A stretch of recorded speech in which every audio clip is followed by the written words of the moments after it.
que a figura do Getúlio Vargas, ela é uma figura que divide muito as pessoas, certo? Enfim, as pessoas... E, na verdade, todas as opiniões acerca do Getúlio, elas são válidas, né? O Getúlio, ele é esse cara que tem todos os aspectos possíveis, né? Eu diria assim que, na verdade, se alguém fosse me perguntar assim, tá, professor, qual que seria a tua definição sobre Getúlio Vargas?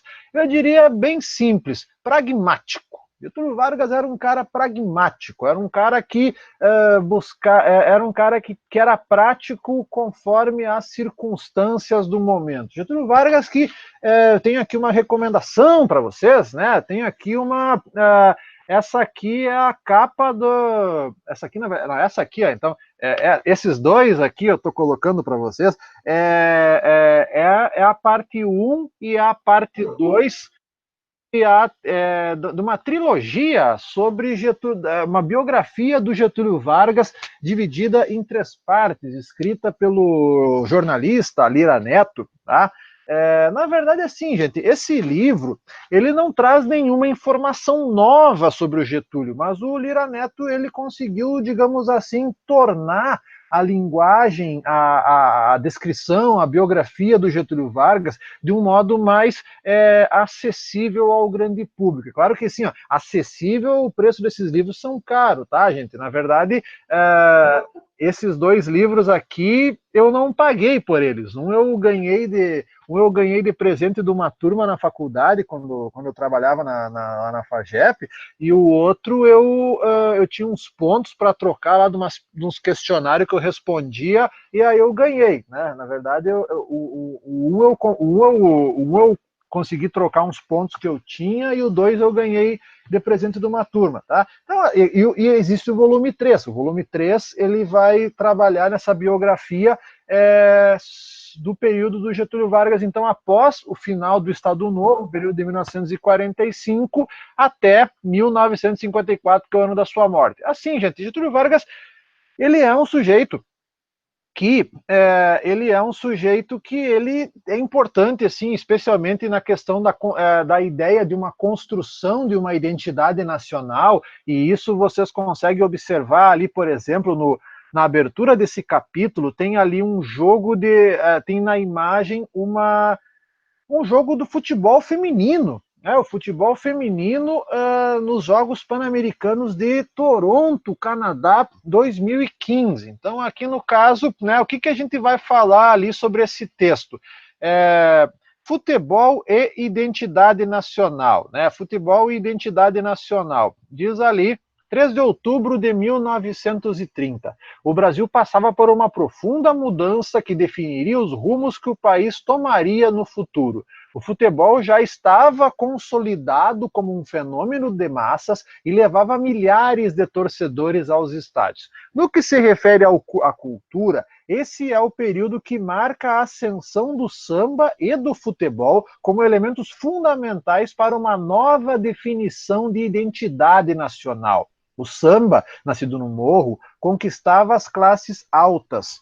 O futebol, que tinha seu berço coberto de ouro, era a maior paixão das camadas populares. Ambos, no entanto, compunham a descrição do que era ser brasileiro. E no novo governo, a construção da nação e da nacionalidade brasileira era a prioridade, que estimulava e justificava todas as realizações do Estado. É nesse sentido, então, que o esporte passa a ser uma peça fundamental nessa construção de nação e nacionalidade brasileira. O sentimento nacionalista é um fator intrínseco ao esporte e o novo governo vê nesse fator um poderoso aliado. As vitórias da seleção alimentavam o orgulho cívico do povo. Não foi por acaso que elementos do governo começaram a planejar a realização do próximo campeonato mundial no Brasil, com a construção de um estádio no Distrito Federal que fosse compatível com a grandeza do Brasil e de seus governantes. Distrito Federal, gurizada, era, na época, o Rio de Janeiro, que era a capital do Brasil. E o Campeonato Mundial, é claro que vocês aqui viram que a Segunda Guerra Mundial ela acabou paralisando todos os eventos esportivos e a última Copa do Mundo, que havia sido realizada em 1938, a próxima só veio acontecer em 1950, justamente aqui no Brasil. É claro que quando eu falo do estádio ali, que é o estádio do Distrito Federal, eu estou falando do Maracanã. Mas o Maracanã ele só foi começado a ser construído já no tempo do General Dutra. Essa é uma informação aqui que ela nos remete aqui à importância. Então, assim, turma, nesse trecho que eu estou mostrando ali para vocês, é, a nossa ideia é a seguinte: é uma coisa que o emprego de elementos da cultura popular no arranjo do Estado brasileiro durante a Era Vargas. Nos anos 30, a regulação das práticas esportivas, a profissionalização do futebol serviu a interesses políticos do governo provisório e também do Estado Novo. Então, segundo o próprio Vargas, o futebol ele tinha uma importante função social naquele período, que era amortecer transitoriamente incompatibilidades ideológicas. Olha só a própria declaração do Getúlio Vargas. A força e a disciplina tornaram-se valores apregoados pelo ideário da Era Vargas e os esportes foram usados para promover essa ordem política e social. E isso, claro, isso também era uma prática comum naquele mesmo tempo na Itália e na Alemanha. Vale refrescar um pouco a memória de vocês que a Copa do Mundo de 34 e a Copa de 38 foram vencidas pela Itália, foram usadas como propaganda pelo ditador Mussolini, né, pelo primeiro-ministro Mussolini. E aí também uma outra coisa, né, turma, que durante a Era Vargas, internamente, no Brasil ocorreram importantes mudanças. Internamente, o Brasil passava por uma nova realidade social, uma realidade social muito mais diversificada, muito mais complexa do que aquela sociedade que havia no Brasil, por exemplo, quando a República foi implementada. Porque nesse meio tempo, entre 1889 e 1930, a indústria se desenvolveu, as cidades se desenvolveram, o comércio se desenvolveu, os novos setores sociais queriam também estar representados no governo, mas é claro que e também as elites de alguns estados contestavam o poder que havia até 1930, alternado entre as oligarquias paulista e mineira. Isso também entra no contexto do surgimento da figura em nível nacional do Getúlio Vargas. Outra situação também é que esse crescimento das populações urbanas exigia, tal qual na Europa e nos Estados Unidos, também uma política de direitos sociais e de regulamentação do mercado de trabalho. O entreguerras, que é esse período que a gente estudou, que foi fortemente atingido pelos efeitos da crise de 29, também contribuiu para fortalecer no Brasil os defensores de uma política industrial que deixasse o país menos vulneráveis às crises da economia capitalista. E externamente, à medida que os efeitos da crise atingiam vários países, como a questão do desemprego, a queda na produção, isso também vai levar a uma polarização política entre movimentos e partidos autoritários e contra as correntes de esquerda, o que também ocorreu no Brasil. Então, assim, a Era Vargas também aconteceu uma polarização, especialmente pós-34, a questão lá da Aliança Nacional Libertadora, que era do Luiz Carlos Prestes, e os integralistas, certo? Então, e também uma outra informação importante, né, nesse período, que se eu fosse caracterizar outros pontos da Era Vargas, há um intenso desenvolvimento industrial, é incontestável. Há o desenvolvimento de uma legislação trabalhista mais ampla, também é coisa incontestável da Era Vargas, mas também, que é outra coisa também incontestável do período, é um período marcado por uma dura repressão política. Gente, a Era Vargas, ela teve, especialmente no período pós-1937, com a questão lá do Estado Novo. Na verdade, tem antes até, né, gente? O Vargas, antes de 37, já estava começando como a gente diz no jargão mais popularesco, antes de 37, o Getúlio Vargas já estava começando a botar os dentinhos para fora, tá? Bom, então aqui, turma, vamos começar esse período aqui da Era Vargas falando, vamos abrir aqui, Era Vargas, vamos lá. A gente tem que falar sobre antes do Vargas chegar ao poder. Esse é um ponto que a gente tem que levar bem em consideração, tá, turma? Vamos lá. Vamos abrir aqui o arquivo. Vamos ler um pouquinho.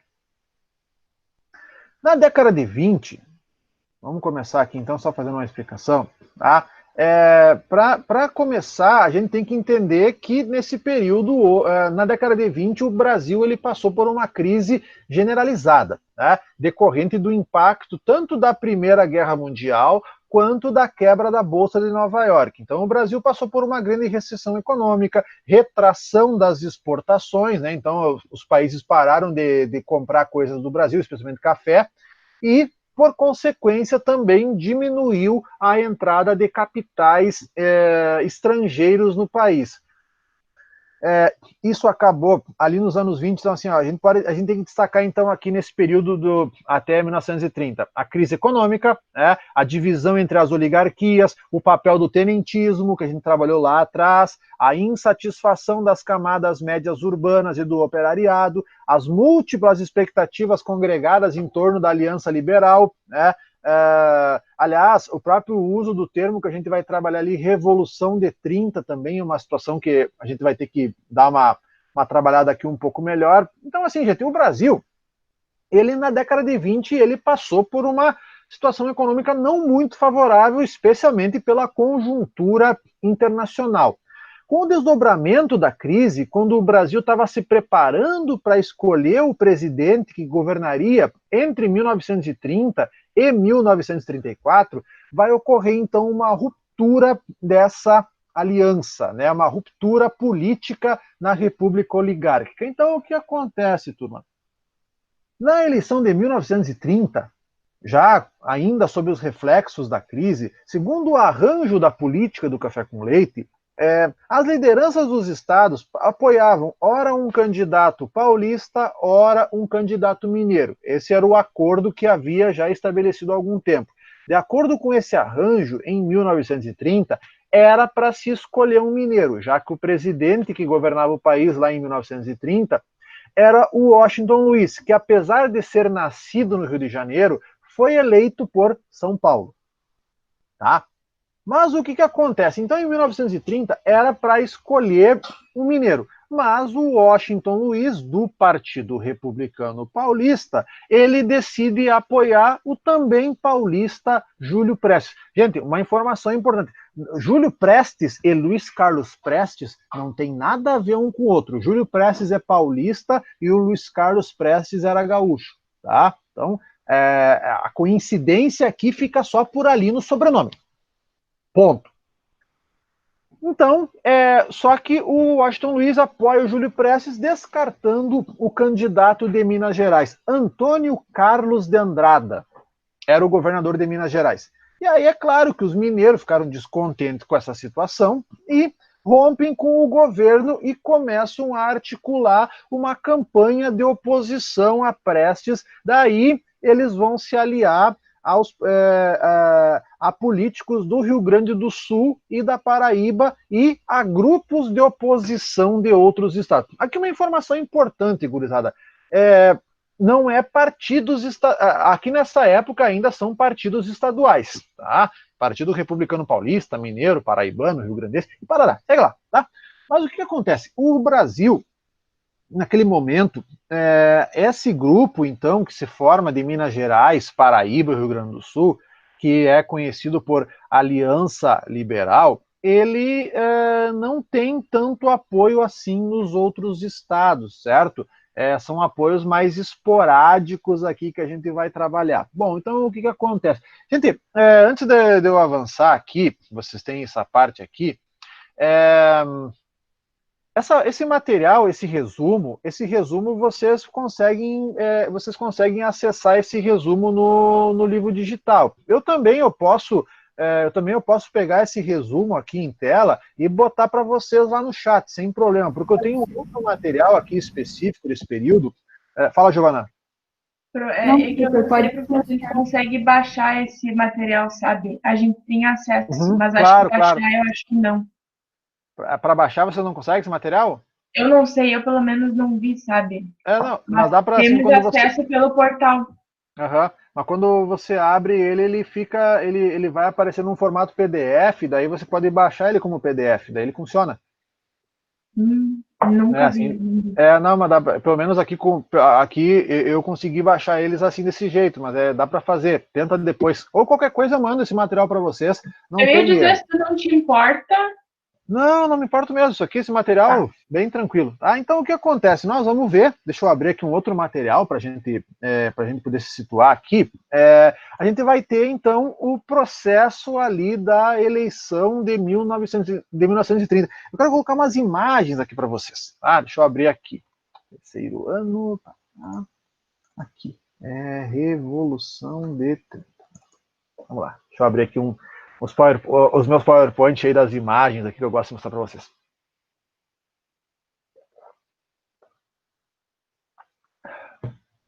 Aliás, gente, essa eleição de 1930 deu muito o que falar. Nossa, essa eleição de 30 deu muito o que falar. Bom, era difícil que isso não acontecesse. Deixa eu abrir aqui.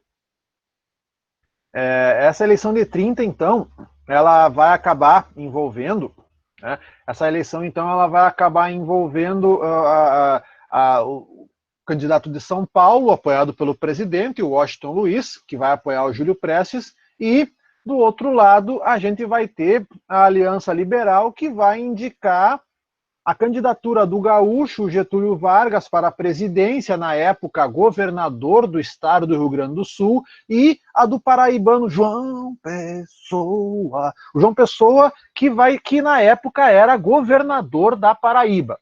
Então, João Pessoa e Getúlio Vargas formariam uma chapa, certo? Conhecida ali, então, uma chapa da chamada Aliança Liberal, contando com o apoio do movimento tenentista, das camadas médias urbanas e dos trabalhadores, descontentes com o predomínio político dos grandes fazendeiros. Deixa eu colocar aqui, então, agora, para a gente começar aqui, essa parte aqui da aula, tá? Vamos ali agora, vamos apresentar aqui. Aqui. Está aqui. Aqui. Agora vai. Opa. Foi derrubado ali. Aqui, agora vai. Aqui. Agora vai. Às vezes dá umas falhas aqui na apresentação, mas tudo bem. Vamos nos situando aqui. Então, a hegemonia ela entra em colapso com a crise do café, né, com a crise de 29, as outras elites excluídas, conforme eu havia comentado com vocês, e o Washington Luiz, ele ao invés de apoiar o Antônio Carlos Ribeiro Andrada, ele vai apoiar o governador de São Paulo, o Júlio Prestes, conforme ali. E aqui então nós temos, olha que bonitinho, Getúlio gravatinha borboleta, né? Tão jovenzinho. Jovenzinho não digo, né? O Getúlio Vargas, ele tinha na época, ele tinha 48 anos já não era tão jovenzinho assim, né? O Getúlio era de 1882, né? Então ele tinha na época 48 anos, já não era mais tão jovenzinho. O Getúlio Vargas, que durante sua administração frente ao estado do Rio Grande do Sul, criou o Banrisul, né? O banco que a gente recebe lá, para quem é servidor municipal e estadual, recebe pelo Banrisul. Tá? Então aí no caso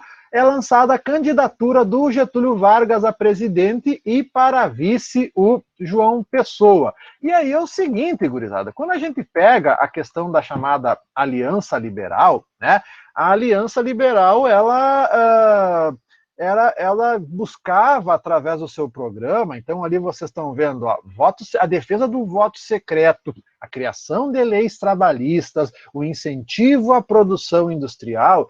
O programa da Aliança Liberal, ele buscava contemplar reivindicações de outros setores não ligados à cafeicultura, além da proteção dos trabalhadores, da moralização da vida pública e da instituição do voto secreto. Aliás, esse cartaz que está aparecendo ali é muito show. Para presidente Getúlio Vargas, vice-presidente João Pessoa, Aliança Liberal. O governo que virá restabelecer a paz com a anistia e garantir a opinião do povo com a liberdade das urnas. Né?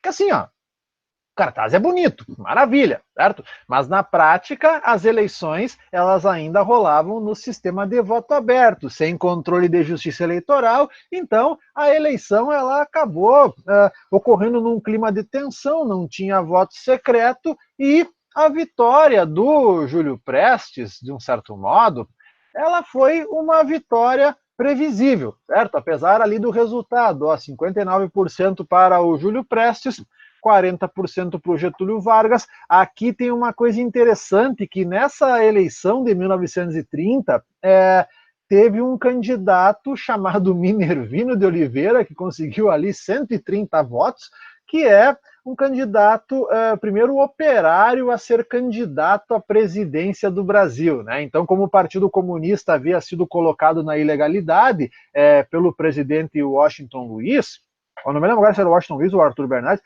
eu sei que o Partido Comunista já estava na ilegalidade. Se formou esse bloco, né? Se inscreveu com o nome Bloco Operário Camponês, mas conseguiu esses míseros 130 votos ali, tá? Então, o que acontece, tá, gente?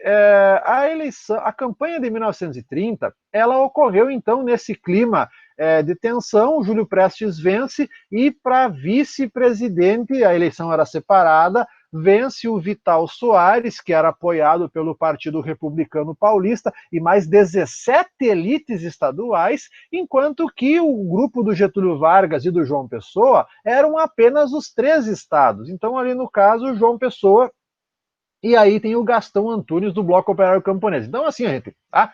Esses eram os candidatos a presidente e vice em 1930. O Júlio Prestes, ele venceu a eleição porque ele teve apoio do governo, né? Após a eleição, os líderes da Aliança Liberal, Getúlio Vargas e João Pessoa, insistiram em denunciar fraudes eleitorais. Só que assim, ó, gurizada, qual que é a situação? Teve fraude dos dois lados, mas, naquele caso, quem frauda mais, chora menos, certo? E aí aconteceu, então, que o clima de revolta... houve fraudes dos dois lados, mas o grupo do Júlio Prestes, apoiado pelo Washington Luiz, acabou fraudando mais, acabou ganhando. E, paralelamente, políticos que compunham a Aliança Liberal buscavam apoio em outros estados para iniciar uma revolta armada, que era algo defendido pelo movimento tenentista. Mas o levante, né? O levante, ele acabou acontecendo por um motivo que não tinha nada a ver com a eleição de 1930. Ali, quando está dizendo, ó, o levante da oposição acabou sendo desencadeado após a morte de João Pessoa por um aliado político da Paraíba, e apesar de ter sido cometido por motivos pessoais e não políticos, o crime serviu de estopim para o início da rebelião. Então tá ali, ó. João Pessoa, ele é assassinado no Recife por um desafeto político chamado João Duarte Dantas. Bom, turma, tem uma situação que o livro não fala. Deixa eu pegar aqui um material, só um pouquinho.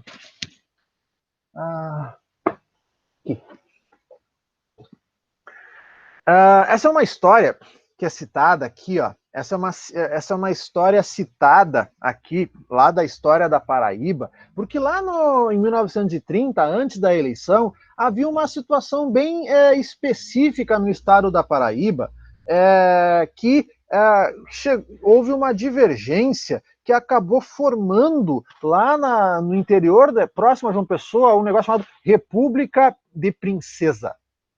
Essa é a história, República de Princesa. Então já havia um clima de instabilidade na Paraíba bem interessante aqui. Depois eu vou achar um material para vocês sobre essa história da República de Princesa, que funcionou de 1928 até 1930, colocando em lados opostos José Pereira contra João Pessoa. E aí aconteceu então que isso também ele está envolvido, essa disputa do Zé Pereira com o João Pessoa, isso também está envolvido nos episódios que vão acabar levando ao assassinato em 1930 do João Pessoa pelo advogado João Dantas. O João Duarte Dantas era um advogado, então diz ali, ó, foi assassinado o presidente, governador João Pessoa da Paraíba. O criminoso Duarte Dantas atacou-o de surpresa e foi ferido pelo motorista da vítima. O crime impressionou fundamente, não profundamente, a capital pernambucana. Sobre o caso da morte, gurizada, sobre o caso da morte, deixa eu colocar aqui para você sobre esse caso da morte do João Pessoa. Vamos colocar aqui, manifesto, a estralada, a descrição de José Pereira. Eita, página 211, aqui, ó. O João Pessoa, ele foi morto numa padaria, uma confeitaria. Estava lá conversando com seus correligionários. Foi na tarde de 26 de julho, foi na tarde de 26 de julho de 1930, pelas 5h30 da tarde, que tombou assassinado na confeitaria Glória, no Recife, João Pessoa Cavalcante de Albuquerque. Eita, mamizinho, velho.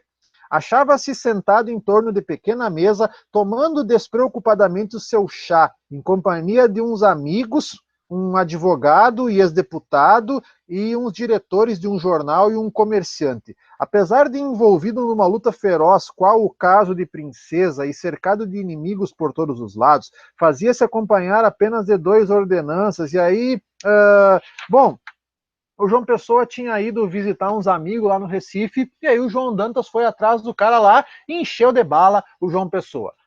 O motivo teria sido motivo pessoal e também motivo político ligado a esse episódio da chamada República de Princesa, que é um ponto que não está no livro de vocês. Bom, então o João Pessoa foi assassinado por esses motivos e acabou isso, né, gente? Acabou virando esse motivo, certo? Essa morte, ao início da rebelião que vai ser conhecida, então, como Revolução de 30. Começou em outubro, na verdade, esse movimento. Então, vamos começar aqui, ó. Em julho, foi morto, tá? E em outubro estoura o movimento no Rio Grande do Sul, se espalhando por vários estados, por Minas Gerais, por Paraíba e também por Pernambuco. Então, o que acontece? No dia 3 de outubro, os tenentes tomam as ruas da cidade de Minas Gerais, do Rio Grande do Sul. Nos dias subsequentes, os choques entre as tropas do governo e dos revoltados se espalham por todo o país, exceto São Paulo, tá? Essa revolta, na verdade, ela tem o objetivo principal, e isso não está no material de vocês, era impedir a posse do Júlio Prestes. E como que se ia impedir a posse do Júlio Prestes? Bem como vocês estão vendo ali, para impedir a posse do Júlio Prestes, era preciso depor o presidente do país. Porque é o seguinte, quem dava a posse ao novo presidente naquela época era o presidente anterior. E então, em outubro se inicia esse movimento ali na figura.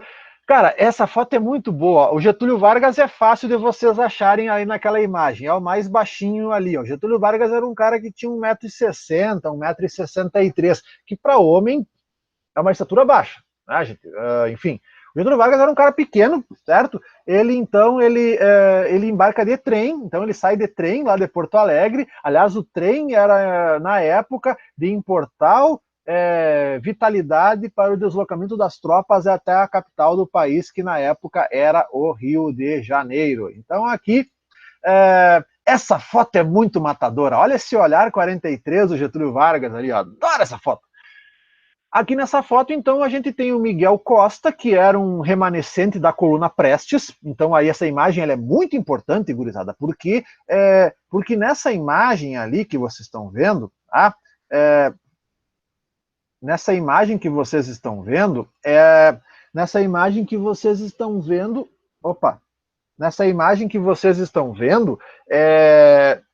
o apoio de um integrante da coluna Prestes, a coluna Prestes que ela era movimento tenentista, na verdade. Então ali você tem o Miguel Costa, você tem o tenente-coronel Góes Monteiro e o Getúlio Vargas, já nesse caso com roupas militares. Aliás, turma, eu tenho uma sugestão para dar para vocês, tá? Sugestão não, eu vou pedir para que vocês assistam, por favor, tá? Um episódio do Netflix chamado Guerras do Brasil.doc, tá? Guerras do Brasil.doc é um documentário de 25 minutos, tá? Vou colocar aqui para vocês qual que é ele.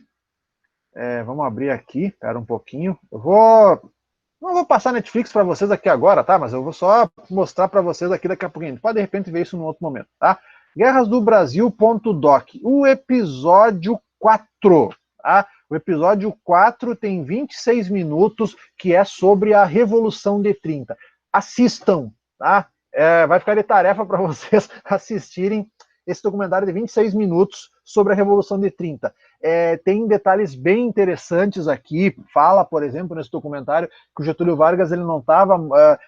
esse deslocamento de Porto Alegre até o Rio de Janeiro de trem foi algo desconfortável. Essa cara que o Getúlio está fazendo ali nas fotos, ele está demolido de cansado, ele não conseguia dormir direito durante a viagem, a cada pouco sendo acordado. Getúlio, estamos aqui, estamos sendo... Essa foto do Getúlio Vargas ali em Curitiba, tá aparecendo aqui, nossa, ele tá com uma cara de detonado, de cansado, que vocês não têm ideia, tá, gente?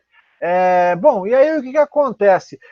Os militares, os ministros militares, reconhecendo o avanço do movimento, eles então depõem o presidente Washington Luiz no dia 24 de outubro. O Washington Luiz é levado... Mando sim, ó. Aqui, ó, deixa eu só... claro que eu não vou... deixa eu ver se vai aparecer aqui, ó. Eu vou colocar o link aqui para vocês. Deixa eu colocar aqui para vocês. Vou fazer. Daí vocês acessam lá o episódio 4, tá? Guerrasdobrasil.doc. Daí vocês acessam. Os outros episódios dessa série aqui também são formidáveis. Mas esse episódio 4, ele tem bem a relação com o tema da nossa aula, tá? Então, reconhecendo o avanço do movimento, os ministros militares depõem o Washington Luiz. O Washington Luiz vai se exilar, acho que nos Estados Unidos. Não me lembro onde que ele vai se exilar, mas ele só vai voltar ao país em 1947. E aqui está o navio que ele foi levado para o exílio. Esses, então, foram os ministros, 13 de novembro, está errado ali o slide, né? Não tem como voltar no tempo. Do dia 24 de outubro até o dia 3 de novembro, até o dia 3 de novembro de 1930, no dia 24 de outubro, então, Washington Luiz é deposto, e até o dia 3 de novembro, essa junta militar, essa junta provisória, vai governar o país de caráter provisório enquanto Getúlio Vargas não chega, tá? Assim, ó, turma, esses nomes que estão ali, General Tasso Fragoso, General Mena Barreto, Almirante Isaías Noronha, vocês não precisam decorar esses nomes, tá? Só tô...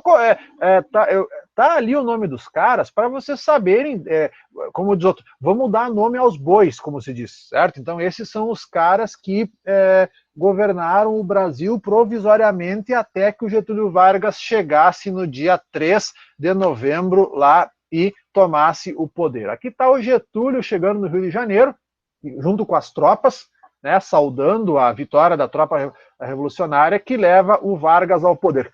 Essa cena é icônica, gurizada. Olhem essa cena.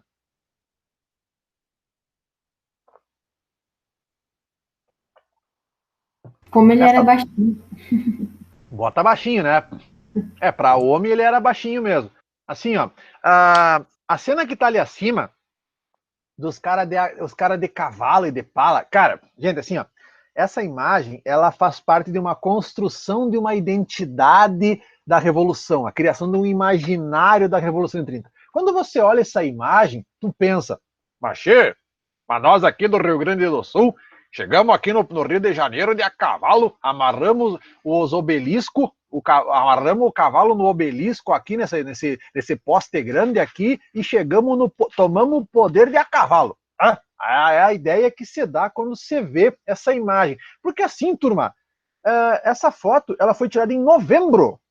Gente, novembro no Rio de Janeiro é quente pra caramba. E os caras de pala, me conta outra, né, gente? Imagina o calor que os caras estão passando olhando essa cena ali. Na verdade, gente, os caras tiraram as roupas de gaúcho, os caras estavam com uniforme militar, aí os caras tiraram os uniformes militar, vestiram o pala, tiraram... Na verdade, esses caras, eles vieram tudo no trem com o Getúlio Vargas, inclusive os cavalos vieram num vagão específico. Então, o máximo que esses caras andaram a cavalo foi lá da estação onde eles desembarcaram até esse obelisco na Avenida Rio Branco. Eles não vieram, porque assim, ó, imagina quanto tempo esses malucos não iam levar para chegar no Rio de Janeiro. Então, essa imagem que está aparecendo das tropas gaúchas amarrando os cavalos, ela faz parte dessa construção desse imaginário da Revolução de 30. Aliás, o próprio termo Revolução de 30, ele é um termo contestável, tá? E aqui, de novo, a cara do Getúlio, ele é sempre o menorzinho, tá? O poder, então, ele vai ser entregue ao Getúlio Vargas. E aqui eu quero voltar lá para os PDFs que eu tinha mostrado para vocês, lá para aquela apresentação. Deixa eu apresentar aqui uma janela. Aqui. Deixa eu abrir aqui para vocês. Aqui, vamos lá. Bom, a Revolução de 30, ela vai efetivar também uma nova composição de forças políticas no Estado brasileiro. Aos tenentes, a burguesia industrial e financeira, representantes da classe média e dos trabalhadores urbanos, e também a Revolução de 30, pelo termo que a gente usa, também vai representar o fim da hegemonia política dos cafeicultores paulistas. Quero mostrar aqui, aliás, gente, é uma leitura complementar que depois eu quero mandar para vocês. Começa ali, ó. É uma 1930. O que foi? Foi uma reorganização das elites ou foi uma revolução política? Durante muitos anos, o movimento de 30 foi tratado pela historiografia como um evento ligado à classe média, aos segmentos da elite dissidente e aos tenentes, descontentes com a política da velha oligarquia cafeeira. Por isso, o movimento teria um programa revolucionário. Recentemente, novas abordagens apresentam uma interpretação diferente para esse fato. O movimento de 30 não foi uma revolução, não teria sido, pois não promoveu uma ruptura total da ordem ou a substituição radical da classe dominante do poder. Então aqui eu vou mostrar para vocês duas interpretações, uma do Thomas Skidmore e outra da Dulce Pandolfi. Ali é o Getúlio, cara, e o fotógrafo, e o cara do microfone está com uma cara aqui de quem amanheceu esperando o Getúlio, que é formidável, tá? Vamos lá, primeira denominação aqui do Thomas Skidmore, do livro De Getúlio a Castelo. 30 foi revolucionário. Ó, a mudança de liderança política resultante da ascensão de Vargas à presidência tornou-se conhecida como Revolução de 30. Os acontecimentos posteriores confirmaram a precisão da denominação, pelo menos na esfera política. Na década e meia depois de Vargas ter assumido o poder, praticamente todas as características do sistema político e da estrutura administrativa foram objeto do zelo reformista. Havia dois fatores que distinguiam os acontecimentos de 30 de todas as lutas precedentes pelo poder na história da República. Em primeiro lugar, a Revolução de 30 acabou com aquela estrutura republicana criada lá a partir da década de 1890.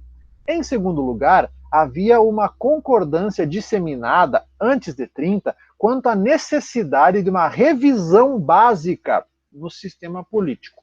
Alguns dentre os revolucionários almejavam pouco mais do que mudanças constitucionais no mais exato sentido jurídico. Outros estavam preparados para lutar por planos ambiciosos de modificações econômicas e sociais, abrangendo a reorganização nacional em larga escala. Gente, esse livro do Thomas Skidmore é ótimo, tá? Esse autor, o Thomas Skidmore, esse livro é muito cobrado em vestibulares, tá? Já a outra autora aqui, a Dulce Pandolfi, diz que 30 não foi uma revolução. Vamos lá ver então essa interpretação da Dulce Pandolfi. Vamos lá. No Brasil, ao longo do século XX, ocorreram pelo menos dois movimentos conhecidos também como revoluções, o de 30 e o de 64. Nenhum dos dois totalmente afiado com a ideia que se tem de uma revolução. Nenhum comparável ao que aconteceu na França e na Rússia.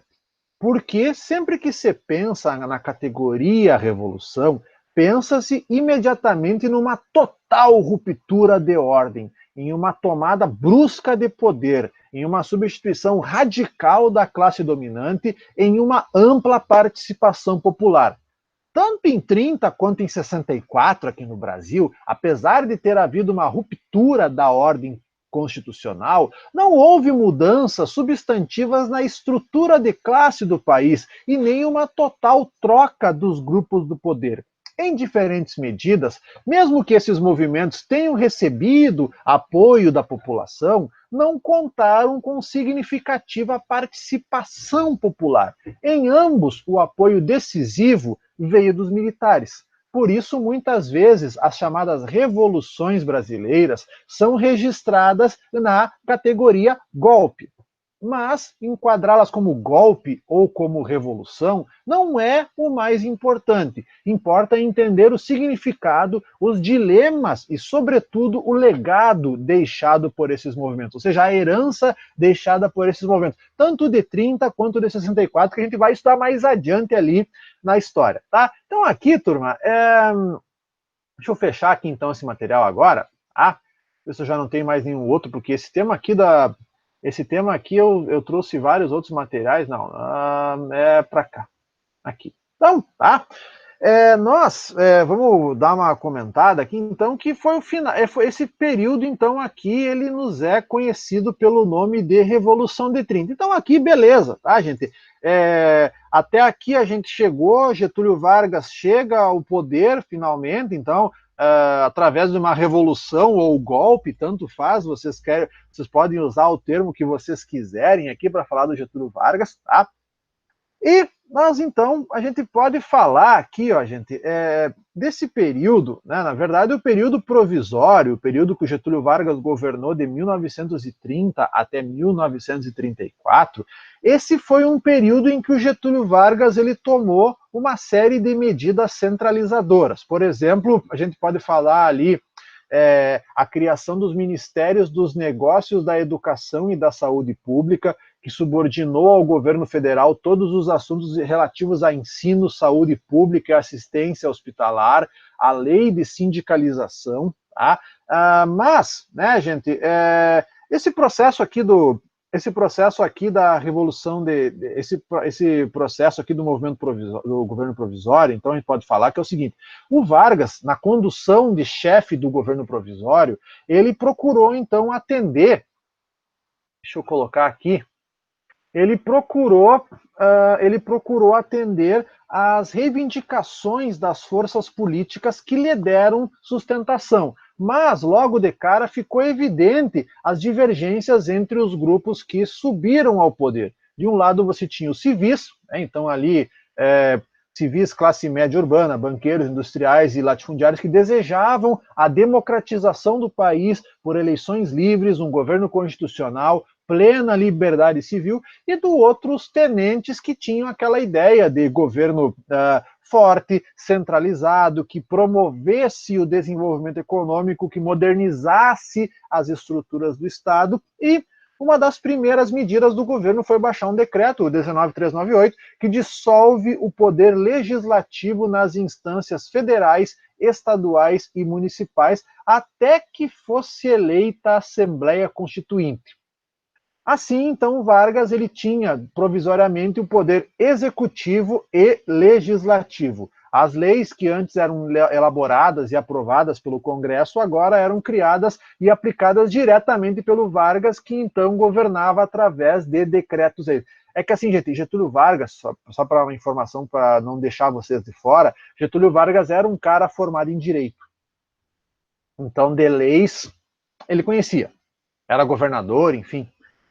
E o chefe de governo também substituiu os antigos governadores de estado ou presidentes por interventores federais, muitos deles militares ligados ao movimento tenentista que ele indicava. E o aumento dessa influência vai gerar muito descontentamento nas oligarquias estaduais, principalmente São Paulo. Mas, gente, essa parte sobre a Revolução de 1932, a Revolução Constitucionalista de 32, é um tema que eu vou voltar, que na verdade eu vou trabalhar esse tema com vocês na aula de parte sobre o governo provisório, que a gente vinha trabalhando na aula de ontem, né, a gente fala então sobre que foi esse período da Era Vargas que durou até 1934. Então, Getúlio Vargas, aqui a gente vai ter Getúlio Vargas aqui uma biografia dele, uma breve biografia dele até a chegada ao poder em 1930. Getúlio Vargas filiado ao Partido Republicano Rio-Grandense. O Getúlio Vargas é meu conterrâneo, formado aos 25 anos de idade em Direito em Porto Alegre, integrante do Partido Republicano, foi deputado estadual, foi deputado federal, chegou a ser inclusive ministro da Fazenda do governo do presidente Washington Luiz, mas com a proibição da reeleição do Borges de Medeiros ao Palácio Piratini, especialmente, só para recapitular um pouco vocês, essa proibição da reeleição do Borges de Medeiros tem a ver com aquele episódio que eu comentei com vocês lá atrás, a chamada Revolução de 23, o Getúlio Vargas acabou se tornando o candidato do PRR às eleições do governo do estado e vencendo, né, em 1920, então, um mandato que começou no início de 28 e ia até o final de 32, início de 33. Né? Então, aqui, então o Getúlio Vargas, quando concorreu nas eleições de 30 para presidente, ele era governador do Rio Grande do Sul. Não existia naquele tempo aquele sincronismo no mandato dos governadores, dos presidentes de província, como eram chamados, dos presidentes de estado, presidentes estaduais, não havia um sincronismo como é hoje, né? Então, por exemplo, hoje nós temos eleição para presidente e para governador na mesma época, mas no tempo do Getúlio Vargas ali ainda não tinha isso. Então, o Getúlio, ele acabou, depois disso, ele foi derrotado pelo Júlio Prestes e depois acabou sendo alçado meio que a contragosto, alguns falam, meio que a contragosto como chefe político da Revolução de 30. Mas, enfim, ele acabou se tornando presidente através desse movimento que ontem nós falávamos, se foi uma revolução, se foi um golpe, enfim, essa parte aí não precisa a gente ficar se preocupando se foi ou não. O importante é que o Getúlio, ele chegou no poder. As suas primeiras medidas, então, uma parte que eu havia comentado com vocês ontem, o Getúlio, ele suspende a Constituição de 1891, eu falava para vocês ontem do fechamento dos órgãos do Poder Legislativo, não é? Legislativo municipal, estadual, federal, a indicação de aliados políticos e interventores militares ligados ao tenentismo para governar os estados. Então, é claro que isso vai dar uma polêmica mais adiante, vocês vão ter isso no material de vocês, né? Os interventores federais, muitos deles militares ligados ao movimento tenentista, e é claro que isso vai acabar gerando um desconforto lá com São Paulo. Ali nessa imagem vocês estão tendo, ali bem à esquerda ali da foto, meio borrado a imagem, mas aparece ali o general Flores da Cunha, que foi nomeado por Vargas governador do estado em 1930, no final de 30, eleito em 35 e ocupou o cargo até 37, quando se afastou do Vargas. 37 foi o ano do Estado Novo, a gente vai trabalhar isso logo mais, né? Então aqui na imagem está o Flores da Cunha junto ao Getúlio Vargas durante o levante conhecido tradicionalmente por Revolução de 30.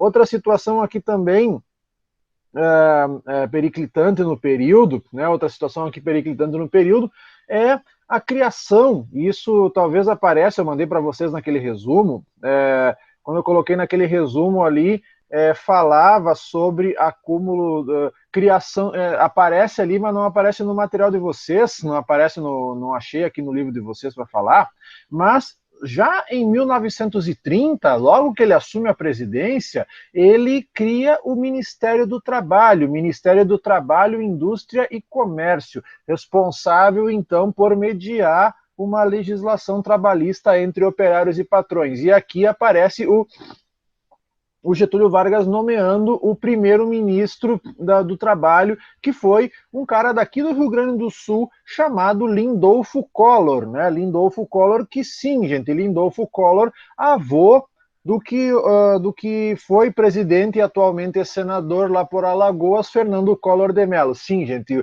o Fernando Collor, que fez aquele monte de porcaria lá quando foi o mandato dele, tanto que ele foi cassado, né, foi o processo de impeachment lá há quase 30 anos atrás. O avô do Fernando Collor, sim, era gaúcho, tá? E mais uma outra situação aqui também, só para situar vocês, que o sobrenome não era Collor. Na verdade, Collor foi um abrasileiramento, por assim dizer, foi um abrasileiramento do sobrenome dele, que era alemão, sobrenome Keller, né? Só que aí depois acabou acontecendo que, na verdade, Keller e Collor é a mesma coisa, mas é que a gente sabe que depois várias pessoas com o sobrenome Keller acabaram, pela questão lá da perseguição aos sobrenomes alemães no Brasil durante a Segunda Guerra Mundial, acabaram tendo que abrasileirar alguns nomes e aí acabou virando Collor, né? Então, originalmente é Keller, é uma tradução ali, tá? Então, o Getúlio cria o Ministério do Trabalho, então ali já mostra, nesse primeiro momento, que ele vai buscar uma política conciliatória entre operários e patrões. Há um crescente movimento operário, por consequência de um aumento da industrialização no Brasil, isso é fato, e a gente vai percebendo que através dessas medidas centralizadoras que o Getúlio vai tomar, acumulando então os poderes executivo e legislativo, substituindo governadores por interventores, o Getúlio Vargas ele vai ter essa imagem bem dúbia, que é aquela questão de ser um cara centralizador, mas, ao mesmo tempo, preocupado na defesa das riquezas nacionais, o que, de um certo modo, vai assustar, né, segundo diz a Charge ali, assustar a elite paulista, né, porque assim, né, turma, até durante os últimos quase 40 anos, a elite paulista, a elite cafeicultora de São Paulo, principalmente, ela dominou o cenário político, então aí, de repente, chega agora o Getúlio lá daqui do Sul, e tira a pontapé os paulistas do poder. Tá? Mas uma outra situação aqui também do período, e isso daí, na verdade, eu queria mostrar para vocês mais adiante, durante como reflexo da crise de 29, ali na parte do material de vocês que diz movimento 1932, aí um pouquinho, deixa eu voltar aqui, espera um pouco, aí que eu me perdi aqui, tá? Agora sim me situei no material certo. Como reflexo da crise de 1929, uma outra consequência, o café ele teve uma queda muito grande no mercado internacional, especialmente porque o Brasil ele tinha feito uma super safra, tinha gerado uma superprodução e naquele momento de crise nenhum país mais comprava café, diminuiu muito e aí, claro, o preço do café vai cair e tentando diminuir a oferta do produto para conter a desvalorização, o governo compra e queima milhares de sacas de café, além de proibir novas plantações. Isso foi uma consequência ali desse período, então, inicial da Era Vargas. É claro, a elite cafeeira, ela viu seu lucro diminuir, milhares de camponeses migraram da lavoura para o campo, porque perderam o emprego na lavoura e acabaram migrando para as cidades, né? Então aqui mais uma vez um êxodo rural forçado aqui. O Girardi está com a câmera ligada ali, o Girardi. Então, é claro que a situação política ela vai ser tensa, né? A situação política ela vai ser tensa aqui no período. Espera um pouquinho, fechar a janela, porque os gatos resolveram aparecer aqui também. Agora desligou, Matheus. Tá? E aí acontece, então, que a situação política em São Paulo, ela também era tensa, não só a situação econômica, especialmente por causa da nomeação de um tenente chamado João Alberto Lins de Barros, veterano da coluna Prestes, como interventor do Estado. E aí havia uma situação que eu quero colocar aqui para vocês. No caso, a nomeação do Pedro de Toledo, é o nome do cara, né? A nomeação do João Alberto Lins de Barros como interventor, ela frustra o Partido Democrático de São Paulo, que havia apoiado o movimento de 30 e esperava alcançar o governo. Então, isso é uma informação importante. O PRP, ele foi tirado do poder, mas em São Paulo havia um partido chamado Partido Democrático que apoiava o movimento de 30, e eles esperavam, a gente espera conseguir um cargo no governo aqui, e aí então o que acontece? Como o Getúlio Vargas nomeia um não paulista, na verdade aliás, nomeia esse tenente João Alberto, que ele não é um cara nascido em São Paulo, e isso acaba sendo usado como justificativa para o Partido Democrático descer do trem do apoio político do Getúlio Vargas e volta a se ligar ao PRP. Então, aqui no caso, o Partido Democrático se alia ao velho Partido Republicano Paulista e juntos os dois partidos eles passam a exigir o fim do governo provisório, a nomeação, a convocação imediata de uma Assembleia Nacional Constituinte e eleições gerais no país. É claro que, então, ali a gente vai ver, pegando o material de vocês, que no início de 1932, diante da crise, o Vargas ele anuncia eleições para a Assembleia Constituinte, que seriam realizadas apenas em 1933. Mas isso não detém a conspiração paulista e no dia 23 de maio, durante um comício realizado pelos conspiradores, então ali pedindo autonomia regional, os confrontos com governistas acabam resultando na morte dos 4 estudantes. E ali vocês têm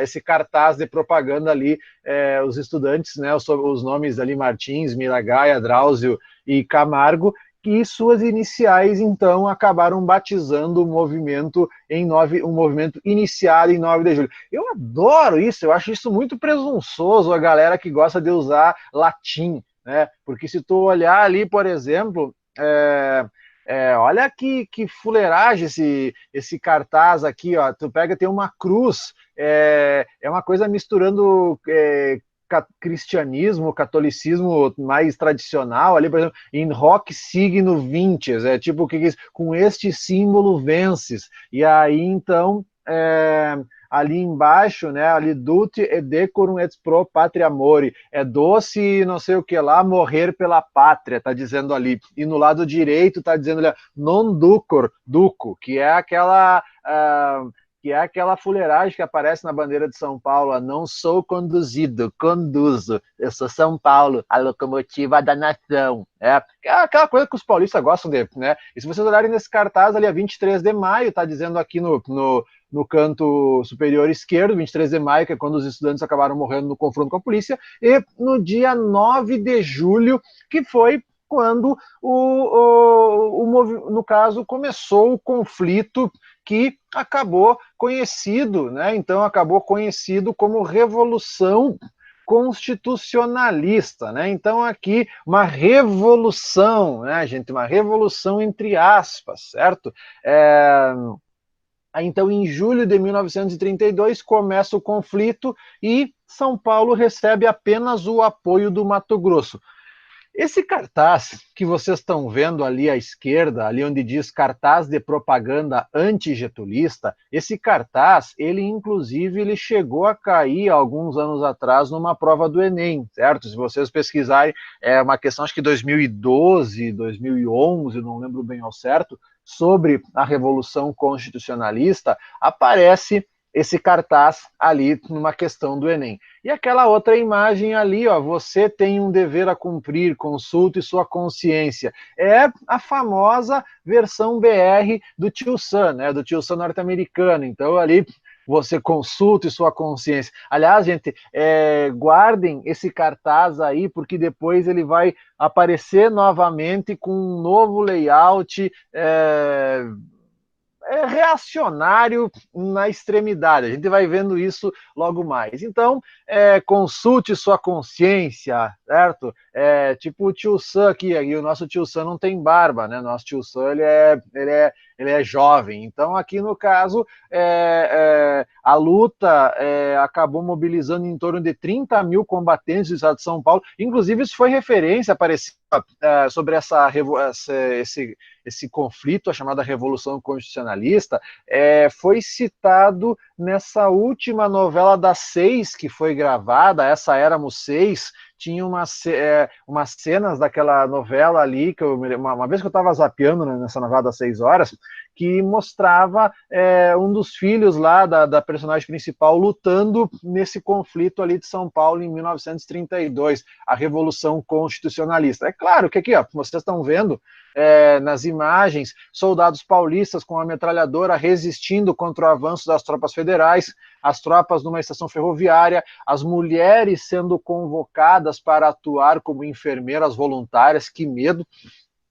desse cartaz, que eu tenho medo desse cartaz aqui, porque, nossa, né, aquele dedão ali para ser consultado ali, para ser atendido, meio complicado. Então, assim, ó, turma, a arrecadação de fundos e doações, o alistamento nas tropas, o trabalho pela chamada revolução, isso mobiliza os paulistas contra o governo provisório e a situação de guerra vai acabar alterando profundamente o cotidiano da população. Mas, o que acontece? Os integrantes do movimento esperavam que os mineiros e os gaúchos apoiassem os paulistas, mas acabou não acontecendo. É óbvio que não ia acontecer, gente.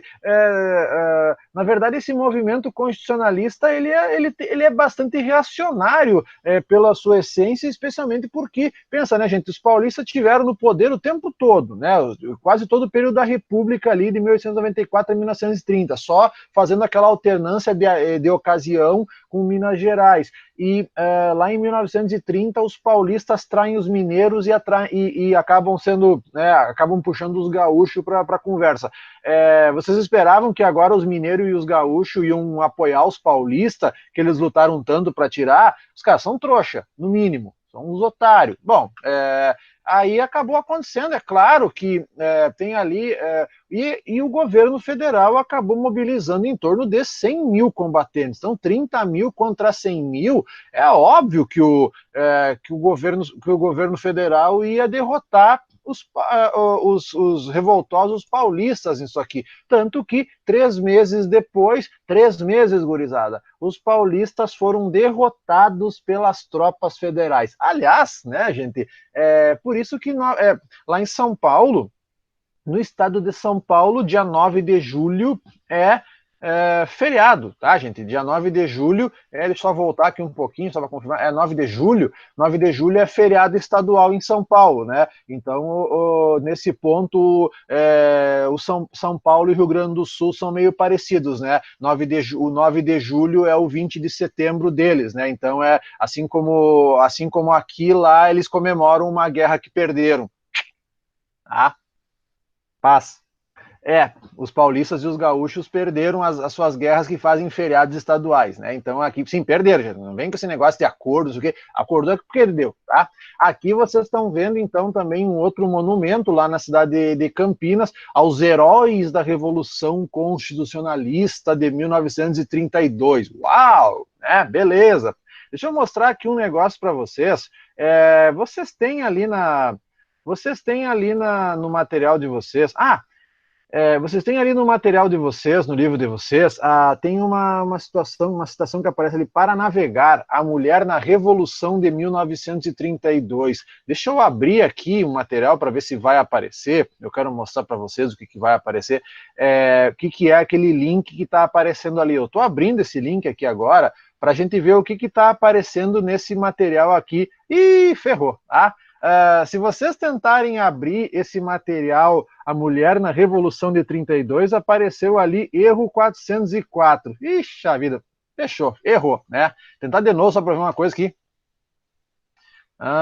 Peraí, não, erro 404, não foi encontrado, então. Aquele link que está aparecendo ali no livro de vocês, ele não vai funcionar, tá? Não vai, certo? Acessar uma exposição virtual sobre a atuação das mulheres no movimento de 1932, organizada pelo Museu da Imagem, não vai funcionar, tá? E ali vocês têm também um outro material que está aparecendo ali, que no dia 16 de setembro de 1931 foi criada em São Paulo a Frente Negra Brasileira, uma organização de negros em luta pela inclusão social negra, pauta não contemplada por nenhum partido político da época. Isso é um tema interessante. Esse tema aí, gurizada,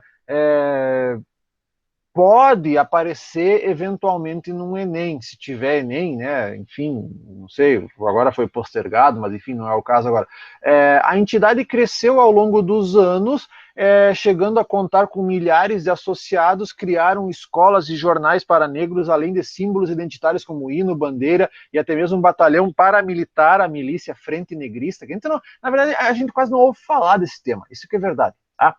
Durante a Revolução de 32, o governo recrutou a FNB, mas eles se negaram a participar do movimento, argumentando que não combateria os irmãos negros de outros estados. Por causa dessa recusa, um grupo dissidente forma a Legião Negra e se dispõe a engrossar as fileiras constitucionais. Além dos episódios relacionados a 32, a FNB também se destacou pela inserção social, na luta, né, no esforço, pela inserção social dos negros por meio da educação, representando então ali um capítulo importante da história da resistência brasileira, né? Então aqui, gente, esse tema da Revolução de 1932, ele já caiu uma vez no Enem, mas vocês não precisam se preocupar tanto com isso, que eu acho que dificilmente ele vai aparecer de novo, esse tema aqui. Agora, vocês têm ali, deixa só um pouquinho, deixa eu só fechar aqui, espera um pouquinho, deixa eu tirar alguém que está aqui na minha janela. Ó, bom dia para vocês aqui, pessoal. Tá aqui na minha janela. Que lindo! É uma gata. É uma gata, linda! ela aparece de vez em quando, assim. É porque tá chovendo, ela cai na janela. Vai começar a chover, ela cai na janela. Bom, voltando aqui, tá? Pegando ali na página 6, então, para falar sobre a Constituição de 1934, tá? É claro que politicamente, o Vargas, então, ele não quis mais se indispor com a elite paulista e convoca para 1933, então, confirma a eleição ali da Assembleia Nacional Constituinte, tá? Mas antes disso, no mesmo ano de 1932, o Getúlio Vargas, o primeiro conjunto de leis eleitorais no Brasil é o Código Eleitoral de 1932. Esse código, então, ele estabelece, isso é uma informação bem importante na questão da cidadania, estabelece o voto direto e secreto, isso é uma informação importante, e considera cidadãos brasileiros todos os maiores de 21 anos, sem distinção de gênero, excluindo o direito do voto aos analfabetos, mendigos, soldados e padres. E, por meio desse código, do Código de 32, também é criada a Justiça Eleitoral, ou Tribunal Superior de Justiça Eleitoral, que tem como finalidade acabar com o coronelismo da República Velha no Brasil também, além de combater, é claro, as fraudes das eleições. Bom, então, a gente vai ter as eleições para a Assembleia Constituinte, ocorrida em 1933, obedecendo rigorosamente os dispositivos do Código Eleitoral, inclusive aqui, dando direito de voto às mulheres, o que é uma novidade aqui no Brasil, as mulheres tendo também o direito ao voto, o que é também é resultado de todos os movimentos que as mulheres lutaram para conquistar esse direito, tá, gente? Isso não foi dado assim de boas pelo Getúlio. Getúlio Vargas, claro que Getúlio Vargas, ele era um cara que sabia jogar para a torcida naquele momento. Ele, então, para evitar que houvesse mais confrontos, ele também concede, no caso, o direito de voto às mulheres. As eleições ocorrem em 33, os deputados provinham de 2 grupos distintos, deputados eleitos por representação estadual e uma coisa que é interessante para a época, deputados eleitos pelos sindicatos profissionais ou deputados classistas. E aí, então, se reúnem, ali vai aparecer ali está o Getúlio Vargas com outros políticos durante a abertura da Assembleia, no Palácio Tiradentes, em 1933, Palácio Tiradentes, que na época era a Câmara dos Deputados, tá, gurizada? Hoje o Palácio Tiradentes ele é a sede, acho que da Assembleia Legislativa do Rio de Janeiro, não me lembro agora, tá? E ali vocês estão vendo também, não aparece muito bem visível ali na imagem, aparece ali no slide que eu estou mostrando para vocês, a primeira deputada federal brasileira eleita em 1933 em São Paulo, Carlota Pereira de Queiroz. Então, essa mulher, ela está com um chapéu ali, ela não está aparecendo bem o rosto, mas ela é a primeira deputada federal eleita no Brasil. Então, ali, e outra situação ali também que aparece,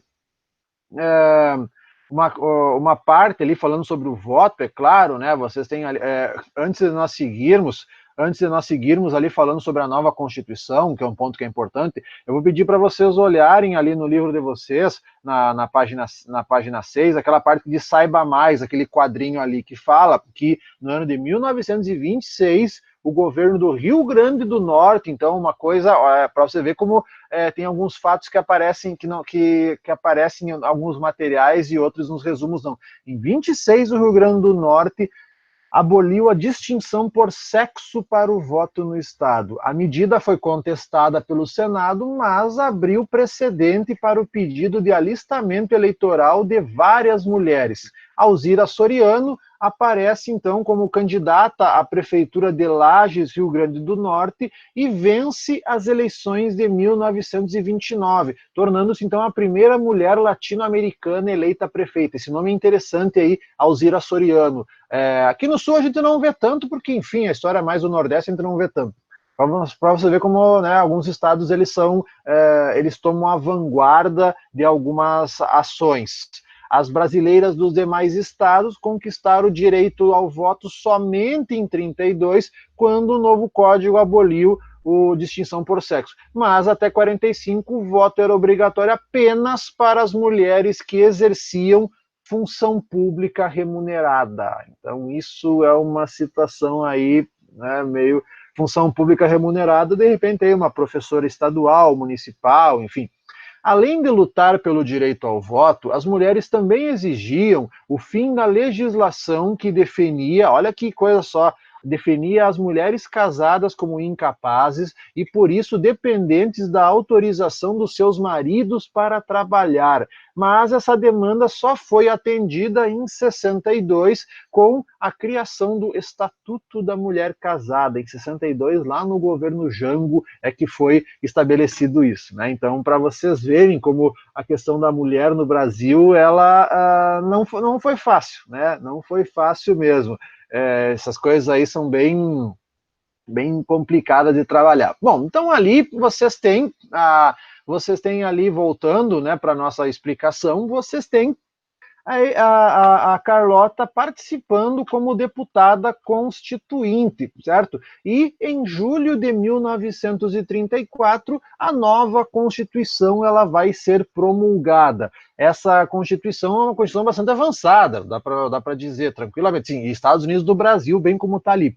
Ela mesclava características jurídicas liberais, autoritárias e corporativas, com a inclusão de capítulos dedicados ao trabalho, educação, saúde pública e família. De acordo com essa Constituição, a primeira eleição presidencial seria de forma indireta, pelos próprios membros ali da Assembleia Constituinte. E aí, no dia 17 de julho de 34, Getúlio Vargas é eleito com ampla maioria e empossado 4 dias depois. E o seu mandato deveria ir até 38 e seu sucessor escolhido por eleição direta. Claro que isso nunca vai acontecer, a gente vai ver que um pouco antes de 38, Getúlio Vargas vai criar um pretexto para dar um golpe. A gente vai falar disso mais adiante, tá? A nova Constituição, ela reconhece o voto secreto e obrigatório, reconhece o direito do voto às mulheres, cria a justiça eleitoral independente, e mais uma informação importante ali para nós falarmos, né, que o mandato do Getúlio Vargas, que ele foi eleito pela Assembleia, ele seria um mandato de 4 anos e sem reeleição. Então, obrigatoriamente o Getúlio Vargas ele iria sair do poder em 38, mas A gente sabe que ele não saiu. Vocês vão saber que não. A questão aqui dos direitos trabalhistas, né? Então, aqui, por exemplo, a nova Constituição, ela estabeleceu o ensino obrigatório, aliás, o ensino primário público gratuito, de frequência obrigatória, determinou o reconhecimento oficial e a fiscalização das instituições de ensino secundário e superior, além de tornar o ensino religioso facultativo. Em relação à família brasileira, a Constituição de 34 ela previu a proteção ao casamento, a avaliação pelo Estado dos casos de desquite e o reconhecimento oficial das cerimônias de casamento realizadas pela Igreja Católica. Mas a principal novidade foi a incorporação, então, das conquistas trabalhistas como causa de preocupações do governo com a manutenção da ordem econômica e social. Então, ali, salário mínimo, jornada de trabalho de 8 horas, proibição do trabalho para menores de 14, férias remuneradas, indenização na demissão sem justa causa e também, um outro ponto importante aqui, a criação da carteira de trabalho, que ela é anterior. Ela é anterior à Constituição, ela foi criada em 32, mas depois de 34 ela se tornou obrigatória, a carteira de trabalho. Outra coisa importante aqui também é a questão da organização sindical, que é algo que não está no material de vocês, mas pela Constituição de 1934, então, era permitido mais de um sindicato por setor ou ramo de atividade, portanto, mais autonomia sindical. E aí, direito à greve, inclusive, a Constituição de 34, ela garantia o direito de greve. E aí vocês têm ali na imagem uma foto, ali na imagem vocês têm um protesto, uma greve dos bancários, todo ali arrumadinho, todo cocotinho ali, né, bonitinho ali. Tá? Então, e mais uma outra coisa importante aqui, ó, no campo econômico, o governo instituiu uma política de incentivo à indústria, abrindo linhas de crédito para a instalação de novos estabelecimentos, estimulando a criação de conselhos, companhias, fundações para a industrialização do país, e para impulsionar e aperfeiçoar as técnicas de produção e ampliar a variedade dos produtos agrícolas exportados, são criados organismos especializados, como, por exemplo, o Conselho Federal de Comércio Exterior. E ali também, outra situação também importante que aparece na Constituição, é a proteção das riquezas naturais do país. Aparece isso na Constituição de 1934 como ponto. Aqui a questão do ensino, uma situação que ela é interessante aqui, turma, é que a maioria da população ela não tinha acesso à educação naquele período. E ali na imagem abaixo vocês têm uma escola destinada à elite paulista. Olha que interessante, uma sala de aula, se você observar ali, as escolas nessa época, dessa fotografia, as salas de aula, elas eram separadas por gênero. Então, você tinha uma sala de aula só com meninos e uma sala de aula só com meninas para séries. Não é essa mistura que há hoje, e ainda bem que tem essa mistura hoje, porque, enfim, ainda bem que algumas coisas elas mudaram ao longo dos anos. E aqui, então, vocês estão vendo uma imagem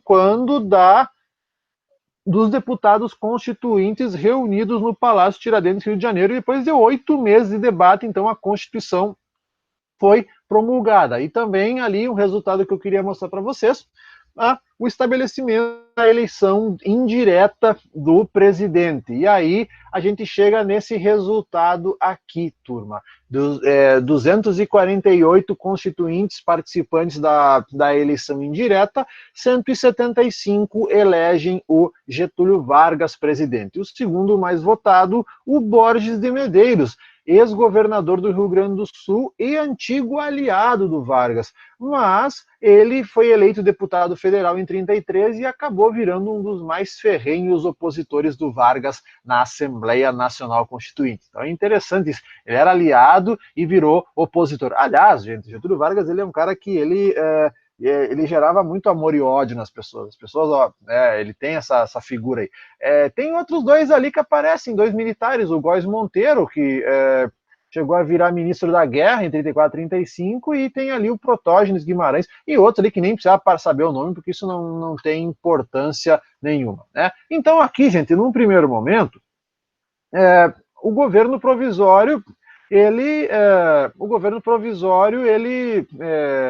então aqui já deixa de ser o governo provisório a partir da promulgação da Constituição de 1934 e passa agora a ser como diz o outro agora, a ser um governo constitucional, deve se submeter a certas regras. Então, ali agora não pode fazer tudo o que der na telha, que nem a gente costuma dizer. Bom, então aqui, turma, vocês têm virando a página, na página 6, só para não fechar, a questão da legislação sindical e do Estado corporativista. Então, ali, a Primeira Guerra e a crise deixaram na Europa um saldo negativo de fome, desemprego, inflação e etc. e tal, todo o resto. O cenário de dificuldades sociais e econômicas, a agitação política favoreceu a formação, então, de regimes autoritários e toda aquela coisa que a gente já estudou. Na Itália, o fascismo desenvolve um modelo corporativista onde o Estado negociava as mediações entre patrões e empregados para evitar conflitos de classe, então um governo de conciliação de classe, e isso vai inspirar o governo brasileiro.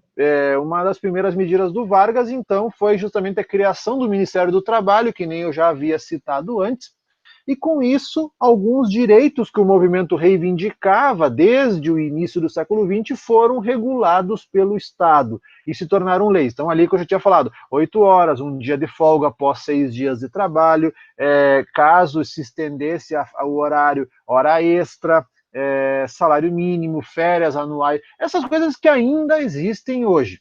Não sei até quando, mas vamos lá. O trabalho feminino e infantil recebe regulamentação, as mulheres conquistam estabilidade no emprego durante a gestação, licença maternidade, e depois da volta ao trabalho teriam direito a períodos de folga para amamentação. Isso ainda existe. Até quando, eu não sei. Enfim. Né? O trabalho de jovens é limitado com a criação de várias exigências para a sua admissão, mínimo 14, autorização dos pais, atestados de saúde e prova que são alfabetizados. Em 31 a gente tem a lei de sindicalização, que nós estávamos falando ali um pouco antes, né, que depois vai ser confirmado em 34. Em 34 também é instituída a Justiça do Trabalho para intermediar os conflitos entre patrões. Em 43 nós vamos ter a CLT, né, que vai sistematizar a legislação trabalhista que já existia, certo? E vai ampliar o seu alcance, já que algumas categorias eram restritas, algumas medidas eram restritas a certas categorias. Claro que isso, assim, ó, se por um lado ela oferece benefícios reais aos trabalhadores urbanos, por outro, ela também fornece ao governo instrumentos para controlar e combater esse movimento operário organizado. Deixa eu ver se vai abrir aqui um material agora, se der tempo. Acho que vai dar tempo sim, deixa eu ver quanto tempo é aqui o vídeo. Tem ali uma parte, a Era Vargas e as leis trabalhistas. Vamos ver se vai aparecer aqui.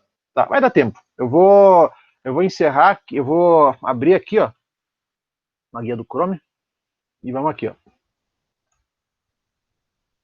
Agora vai. A Era Vargas, nós temos que pensar um período de intensa transição política no país. A Era Vargas, ela tem o seu início em 1930.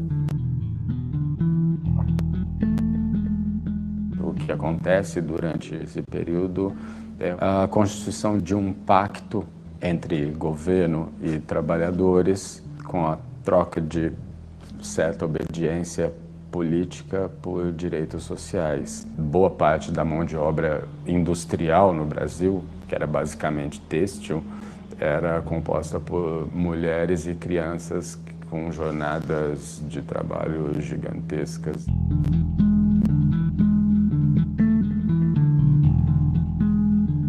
O nosso processo de industrialização ele vai ocorrendo sem garantias para os trabalhadores. Então, se a gente pensa nas condições de trabalho, sabe, a ausência de regulamentação do horário do trabalho, a ausência de qualquer tipo de garantia para o trabalhador que poderia ser dispensado a qualquer momento, sem que ele tivesse a qualquer mecanismo de seguridade social para recorrer. Essa aproximação de Vargas com os trabalhadores urbanos é a linha geral de todo esse processo. Uma das primeiras medidas do governo Vargas é criar o Ministério do Trabalho. Já em 32, 33, várias medidas de proteção ao trabalhador são instituídas. Os primeiros órgãos, que seriam as sementes da futura Justiça do Trabalho, são criados em 1932. A carteira de trabalho é criada também nesse período do governo provisório. O processo de constituição da CLT é um processo que leva bastante tempo. O próprio nome, consolidação, vem porque é um acúmulo de leis já criadas, de leis, muitas delas que já estão em funcionamento.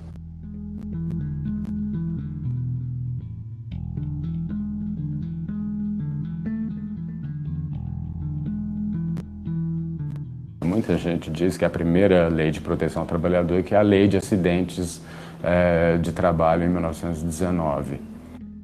Então, esse processo de criação de um sistema legal de proteção ao trabalhador, ele já vem bem antes de 1930. Houve a disseminação dessa ideia de que Vargas se antecipava aos desejos do povo.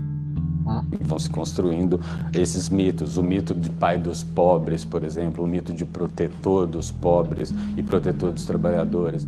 Foi uma imagem construída basicamente pelo rádio, pelos jornais, mas também pelas suas aparições públicas. Vargas, ele usualmente anunciava suas reformas na celebração de 1º de maio. Isso aconteceu em 41 com o anúncio da Justiça do Trabalho, em 43 com a CLT. Então, a celebração do 1º de maio torna-se bem importante para a propaganda do regime de Vargas. Trabalhadores do Brasil, aqui estou, como de outras vezes, para compartilhar das vossas comemorações e testemunhar o apreço em que tenho o homem de trabalho como colaborador direto da obra de reconstrução política e econômica da pátria. Esse legado permanece atuando politicamente, mesmo após sua morte, e permanece hoje. Você pergunta para as pessoas, os grandes estadistas brasileiros, quase todo mundo vai falar Vargas. Então ali, gente, né? Ali vocês viram, assim, ali no final, aquele discurso, ali discursando era o Vargas. Sim, já teve Vargas, da modinha, assim, né? Tipo o finado pai dele, o pai dele tinha uma voz mais anasalada, assim, tá? Mando sim, Luísa, pode deixar que eu mando esse material aqui para vocês, mando eles amanhã, eles bem certinho aqui, tá? Então aqui, turma, acabei